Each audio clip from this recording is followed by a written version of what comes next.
ಬಂದು ಇವ್ರನ್ನ ನೋಡಿ ತುಂಬ ಸಂತೋಷ ಆಗುತ್ತೆ. ಅವರಿಗೆ 3 ದಿವಸದಿಂದ ಏನು ಆಹಾರ ಸಿಗ್ತಿರಲ್ಲ. ಅಂಥದ್ರಲ್ಲಿ ಇವ್ರಿಗೆ ಏನು ಕೊಡ್ಲಪ್ಪ ನಾನು ಈ ಬ್ರಹ್ಮಚಾರಿಗೆ, ಇಷ್ಟು ಚೆನ್ನಾಗಿರೋ ಬಾಲಕನಿಗೆ ಏನು ಕೊಡಬೇಕು ನಾನು ಅಂತ ಮನೆಯಲ್ಲೆಲ್ಲ ಹುಡುಕಿ ಅವ್ರ ಮನೆಯಲ್ಲಿ ಒಂದು ನಲ್ಲಿಕಾಯಿ ಇರುತ್ತೆ, ಅವರಿಗೆ ಒಣಗೋಗಿರುತ್ತೆ. ಅಂಥ ನಲ್ಲಿಕಾಯಿ ಅಂತಂದು ಶಂಕರಾಚಾರ್ಯರು ಕೊಡ್ತಾರೆ.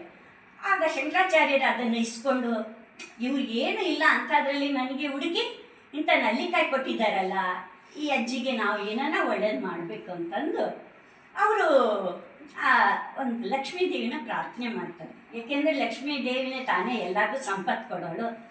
ಅದಕ್ಕೆ ಅವ್ರನ್ನ ಪ್ರಾರ್ಥನೆ ಮಾಡಿದ್ರಿಂದ ಲಕ್ಷ್ಮೀ ದೇವಿ ಕಾಣಿಸ್ತಾರೆ.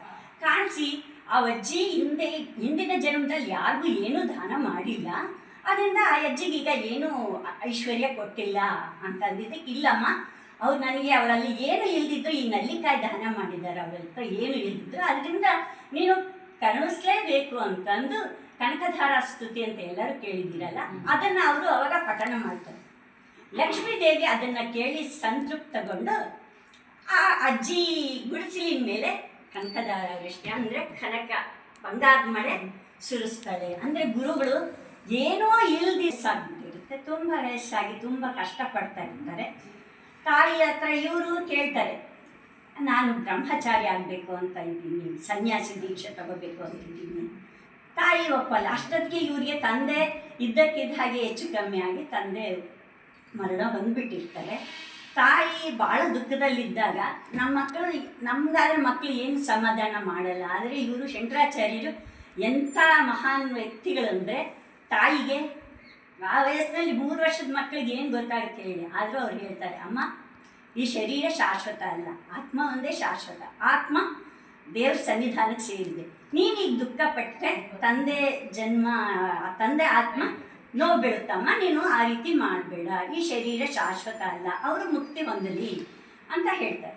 ಅದು ಕೇಳಿಬಿಟ್ಟು ತಾಯಿಗೆ ಎಂಥ ಮಗ ಹುಟ್ಟಿದ್ದಾನಪ್ಪ ನಮಗೆ, ಮಹಾತ್ಮ ಇವನಲ್ಲಿ ಸಾಮಾನ್ಯ ಅಲ್ಲ, ಇವನು ವಿದ್ಯಾಭ್ಯಾಸ ಮುಗಿಸಿ ತಾಯಿ ಹತ್ರಕ್ಕೆ ಬಂದಾಗ ಅವನಿಗೆ ಗೊತ್ತಾಗುತ್ತೆ, ನನಗೆ ಅಲ್ಪಾಯು, ನಾನು ಏನಿದ್ರು ಜನರಿಗೆ ಒಳ್ಳೇದು ಮಾಡಬೇಕು, ಈ ಮಕ್ಕಳು ಮನೆ ಸಂಸಾರ ನನಗೆ ಬೇಕಿಲ್ಲ, ಏನನ್ನ ಮಾಡಿ.